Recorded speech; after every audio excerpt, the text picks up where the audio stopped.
रामनवमीला काळाराम मंदिरात शासकीय महापूजा व्हावी अशी मागणी खासदार संजय राऊतांनी केली। मुख्यमंत्र्यांच्या हस्ते ही महापूजा केली जावी।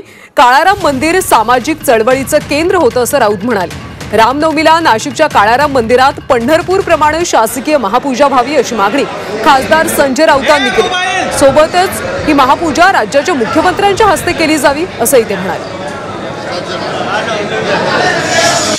खरं म्हणजे जशी पांडुरंगाची पूजा होते आषाढ एकादशी, तशी इथे रामनवमीला शासकीय पूजा व्हावी या मताचा मी।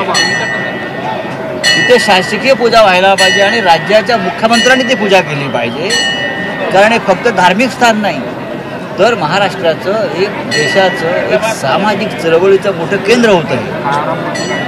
मुख्यमंत्र्यांनी यायला पाहिजे। ते पण माझ्या माहितीप्रमाणे देवेंद्र फडणवीस तीर्थयात्रा फार करतात, पण गेल्या 20-25 वर्षांपासून त्या काळाराम मंदिरात का आले नाहीत हा माझ्यापुढे कायम प्रश्न आहे।